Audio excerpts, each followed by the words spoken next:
Dokkan is dropping a completely new mode on Saiyan Day, and here's everything we know about it so far. The new mode will be called Dokkan Frontier, and each character in that mode is going to have its own HP bar, which is pretty interesting, since it means that if a character dies, the fight goes on until all of your characters are dead. How it works is that you'll still be able to move the dead character on rotation, but they won't be able to proc links, attack, or receive damage, meaning all of the attacks will be directed to the character next to them. And if they're in slot 2, I think the attacks will go to the character in slot 1, at least from my understanding. You can also only use 6 characters in that mode, so no friend unit. And the 6 characters will be divided into 2 teams. This means you can finally choose your rotations before going into the fight. As for the leader skills, each team will have only one leader. So in this example, Vegeta for team A and Ginyu for team B. So Ki could potentially be an issue in that mode. To change between team A and team B, you'll have to use an exchange charge. You can even choose the number of charges you want to use all at once. If you use more than one charge, you'll be able to get like additional buffs, for example, fully healing your team, or like getting more attack and defense and Ki temporarily for like a couple of turns, stuff like that. In game, you'll be able to move through the map like in Dragon Ball Legends, like literally it's the same system. Each time you beat an enemy on the map, a new one unlocks. You'll also only be able to use characters relevant to the story arc of the map. So this mode won't be great for newer players, but as a veteran, I honestly really like that,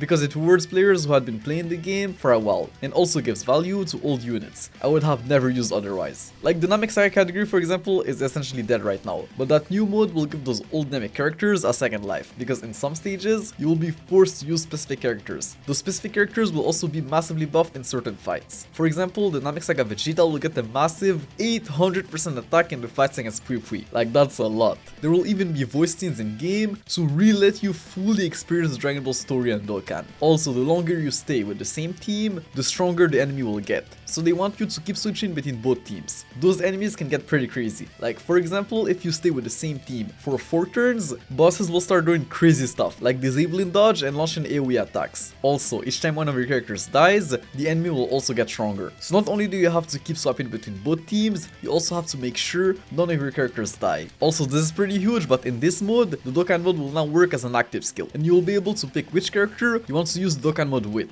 This is honestly so good, and I hope they eventually add that function to regular Dokkan. As for the rewards, that new mode will obviously give stones, but also new upgrade card arts for TURs, essentially stickers 2.0, and special voice lines for LRs, which is also pretty cool. It's also going to change the whole UI of the character, as you can see. Honestly, this game mode looks like a lot of fun, especially for veterans who will be able to make the most out of their bucks.